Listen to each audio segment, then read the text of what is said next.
हमारे यहाँ इसे पुण्य का काम माना जाता है, पुण्य का काम इसे माना जाता है।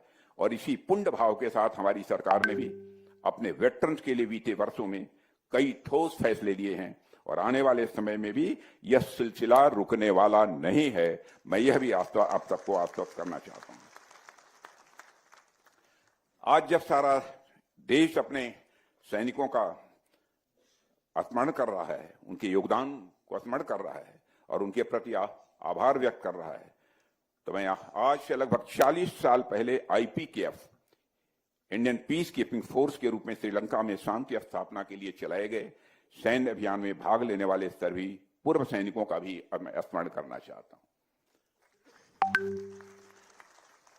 साथियों, श्रीलंका में भारतीय सेनाओं को भेजने का जो निर्णय तत्कालीन सरकार ने लिया था, उस पर बहस हो सकती है, उस बहस में मैं नहीं पढ़ना चाहता, मगर ऑपरेशन पवन में भाग लेने वाले हमारे IPKF के सैनिकों ने जो बलिदान दिया, उस संघर्ष के दौरान जो उन्होंने जो कुछ भी किया, मैं मानता हूं उसका सम्मान किया जाना चाहिए था। ऑपरेशन पवन में भारतीय सेनाओं ने अद्भुत साहस, शौर्य और पराक्रम का परिचय दिया है। कई सैनिकों ने कर्तव्य की राह पर चलते हुए वीर गति प्राप्त की है। उनका साहस और उनका बलिदान हमारी आने वाली पीढ़ियों के लिए तो प्रेरणा होना ही चाहिए, इसमें भी कहीं दो राय नहीं हो सकती है। मुझे प्रसन्नता है आज प्रधानमंत्री नरेंद्र मोदी के नेतृत्व में हमारी सरकार ऑपरेशन पवन में भाग लेने वाले शांति सैनिकों के योगदान को न केवल खुले मन से स्वीकार कर रही है, बल्कि उनके योगदान को हर स्तर पर रिकॉग्नाइज करने की प्रक्रिया भी चल रही है। और हमारे प्रधानमंत्री ने जब 2015 में अपनी श्रीलंका की यात्रा पर वह गए थे, तो उन्होंने IPKF मेमोरियल पर अपनी तरफ से भारतीय सैनिकों को श्रद्धांजलि भी अर्पित करने का काम किया था। हम नई दिल्ली स्थित जो यहां पर नेशनल वार मेमोरियल है, वार मेमोरियल पर भी IPKF के शांति सैनिकों के योगदान को रिकॉग्नाइज कर रहे हैं और हम उन्हें पूरा सम्मान भी दे रहे हैं। देवियों व सज्जनों, लंबे समय से चली आ रही 1 रैंक 1 पेंशन की मांग को सरकार ने पूरी ईमानदारी से साकार किया है। हमने उस असमानता को खत्म करने का प्रयास किया है जिसे हमारे वेटरन्स वर्षों से महसूस कर रहे थे। इस व्यवस्था को लागू होने से वेटरन के जीवन में न केवल फाइनेंशियल स्टेबिलिटी आई है, बल्कि यह भरोसा भी मजबूत हुआ है, देश उनके साथ न्याय करता है। लेकिन मैं यह भी स्पष्ट कर देना चाहता हूं कि यदि मैं इसकी चर्चा कर रहा हूं तो सरकार ने आपके ऊपर कोई एहसान नहीं किया है। जो कुछ भी आपके साथ किया जाना चाहिए, जितना किया जाना न्याय संगत है, वही सरकार ने किया है। साथियों, हेल्थ फैसिलिटीज को लेकर भी सरकार की सोच पूरी तरह से साफ है कि जिसने अपना जीवन देश के नाम कर दिया, उसके स्वास्थ्य के साथ भी कोई समझौता नहीं होना चाहिए। और इसको ध्यान में रखते हुए x serviceman contributory health scheme को लगातार मजबूत किया जा रहा है। और हमारा यह प्रयास है कि हेल्थ फैसिलिटी सिर्फ शहरों तक सीमित न होकर गांव और दूर दराज के इलाकों तक पहुंचे, ताकि रिमोट एरियाज में रहने वाले हमारे वेटरन्स को कोई तकलीफ न होने पाए। टेलीमेडिसिन के जरिए डॉक्टर से दूर बैठकर सलाह लेने की सुविधा भी निरंतर बढ़ाई जा रही है, ताकि उम्र या दूरी इलाज में रुकावट न बनने पाए। साथियों, सेना से रिटायर होने के बाद जीवन का नया अध्याय, नया चैप्टर शुरू हो जाता है और हमारी सरकार का यह प्रयास है कि यह चैप्टर डिग्निटी और सेल्फ रिलायंस से भरा होना चाहिए। और इसी सोच के तहत वेटरन्स के रिहेबिलिटेशन और एम्प्लॉयमेंट पर भी खासा ध्यान दिया जा रहा है। उन्हें नए स्किल्स सिखाए जा रहे हैं ताकि वे रिटायरमेंट के बाद भी अपनी क्षमता का पूरा इस्तेमाल कर सकें। पब्लिक इंटरप्राइजेज में उन्हें प्रायोरिटी दी जा रही है और प्राइवेट सेक्टर में भी उनके डिसिप्लिन, लीडरशिप और इंटीग्रिटी को भी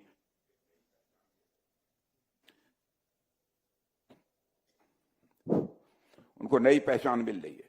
जो वेटरन्स अपना खुद का काम शुरू करना चाहते हैं, सरकार उन्हें भी आगे बढ़ने के लिए प्रोत्साहित कर रही है। रोजमर्रा की जरूरतों को लेकर भी व्यवस्था को सरल बनाने का प्रयास किया गया है। हाउसिंग स्कीम्स हो, लोन की फैसिलिटी हो या दूसरी वेलफेयर स्कीम्स हों, इन सबको वेटरन्स के अनुसार भी एकोमोडेट किया जा रहा है। देवियों और सज्जनों, अपने वेटरन्स के अलावा हम उन सैनिकों को भी उचित सम्मान कर रहे हैं जिन्होंने राष्ट्र के लिए अपना सर्वोच्च बलिदान दिया है। इसी भावना से हमने राष्ट्रीय समर स्मारक जैसे स्थान बनवाए जो हर नागरिक को यह याद दिलाते हैं कि आज हम जिस शांति और आजादी से हम जी रहे हैं उसके पीछे कितने बलिदान छिपे हुए हैं। देश के अलग अलग हिस्सों में स्थानीय स्तर पर भी ऐसे स्मारकों को बढ़ावा दिया जा रहा है ताकि आने वाली पीढ़ियों के मन में भी सम्मान और कृतज्ञता का भाव यह निरंतर बना रहे। देवियों और सज्जनों, पॉलिसी और स्कीम्स अपने अपने स्थान पर महत्वपूर्ण होती हैं, लेकिन किसी भी राष्ट्र की वास्तविक शक्ति केवल कागजों पर लिखी स्कीम से मापी नहीं जा सकती। राष्ट्र की असली शक्ति उस सोशल कॉन्शसनेस व सामाजिक चेतना से झलकती है जिसके साथ वो अपने सैनिकों और अपने वेटरन्स को देखता है। हमारे समाज द्वारा वेटरन्स को दिया जाने वाला सम्मान हमारे लिए एक बहुत बड़ी सोशल कैपिटल है, एक ऐसी सोशल कैपिटल जो जनरेशंस को जोड़ती है और राष्ट्र की आत्मा को भी मजबूत करती है। और यह हमारे लिए गर्व की बात है कि भारत में सैनिकों के प्रति आदर किसी आदेश या निर्देश से नहीं आया, बल्कि हमारे संस्कारों का यह स्वाभाविक एक विस्तार है। देश के किसी भी कोने में जब कोई सैनिक दिखाई देता है तो बच्चे से लेकर बूढ़े तक हर व्यक्ति उसके प्रति सम्मान व्यक्त करता है और यह देखकर विशेष संतोष होता है कि हमारी युवा पीढ़ी इस भावना को पूरी गंभीरता और खुले दिल से आगे बढ़ा रही है।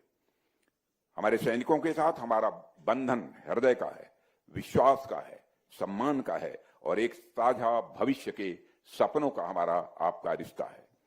मैं आपको विश्वास दिलाना चाहता हूं कि सरकार हर तरीके से दृढ़ संकल्पित होकर आपके साथ है और हमारा निरंतर प्रयास है कि आपके जीवन का सम्मान से भरा हो, सुरक्षा से युक्त हो और आत्मसंतोष से परिपूर्ण हो। कोशिश हमारी यही है। देवियों और सज्जनों, आप सभी राष्ट्र निर्माण की इस यात्रा में अपनी सक्रिय भूमिका निभा रहे हैं। आज भारत एक मजबूत, आत्मनिर्भर और विकसित राष्ट्र बनने की दिशा में तेजी से आगे बढ़ रहा है। अब इस सच्चाई को सभी स्वीकार करते हैं। आपने देखा होगा कि आज के कुछ वर्षों पहले जब इंटरनेशनल फोरम पर, अंतर्राष्ट्रीय मंचों पर भारत कुछ बोलता था तो भारत की बातों को जिस गंभीरता पूर्वक लिया जाना चाहिए नहीं लिया जाता था, लेकिन आज इंटरनेशनल फोरम पर भारत कुछ बोलता है तो सारी दुनिया कान खोलकर सुनती है भारत बोल क्या रहा है। यह भारत की हैसियत बनी है। ऐसे समय में आप जैसे वेटरन्स का अनुभव, आपकी लीडरशिप और आपके वैल्यूज देश के लिए यह अनमोल धरोहर हैं। आज हमारे समाज को और विशेष रूप से हमारे युवाओं को आपसे सीखने की आवश्यकता है, मैं ऐसा मानता हूं। अंत में मैं आप सभी से बस यही कहना चाहता हूं कि आप अपने अनुभवों के माध्यम से नौजवानों का मार्गदर्शन करें, अग्निवीरों और युवा सैनिकों को सही दिशा दें और जरूरत पड़ने पर आपात स्थितियों में सिविल एडमिनिस्ट्रेशन के साथ ऐसे ही खड़े रहें। आपकी प्रेजेंस और आपका गाइडेंस कठिन परिस्थितियों में हमारे युवाओं के लिए बहुत बड़ा सहारा बन सकता है। इसके साथ ही सामाजिक समरसता को बढ़ावा देने के लिए, यानी सोशल हार्मनी को बढ़ावा देना, आपसी भाईचारे को मजबूत करना और जमीनी स्तर पर देशभक्त की भावना को और सशक्त करना भी आज की बहुत बड़ी जरूरत है। चाहे वो एजुकेशन का क्षेत्र हो, स्किल डेवलपमेंट हो, डिजास्टर मैनेजमेंट हो, कम्युनिटी लीडरशिप हो या फिर इनोवेशन का रास्ता हो, हर जगह आपकी भागीदारी आने वाली पीढ़ियों के लिए एक पॉजिटिव और लास्टिंग इंपैक्ट छोड़ सकती है, ऐसा मेरा मानना है। आपका योगदान सिर्फ आज के लिए नहीं बल्कि भविष्य के भारत की मजबूत नींव रखने का काम करेगा। इसी विश्वास और सम्मान के साथ मैं आप सभी से आग्रह करता हूं कि आप अपने अनुभव और ऊर्जा को राष्ट्र की सेवा में ऐसे ही निरंतर लगाते रहें और परमात्मा लगातार आपको वह शक्ति और सामर्थ्य आपका वह बना कर रखे ताकि आप निरंतर इस राष्ट्र की सेवा कर सकें। इस वेटरन दिवस के पावन अवसर पर मैं पूरे राष्ट्र की ओर से आप सबके प्रति पुनः आभार, प्रेम और अगाध सम्मान की अभिव्यक्ति करता हूं और आपके त्याग, आपके अनुशासन और आपके समर्पण के बिना यह राष्ट्र वह नहीं होता जो आज है। और इन्हीं बातों के साथ एक बार पुनः आप सबका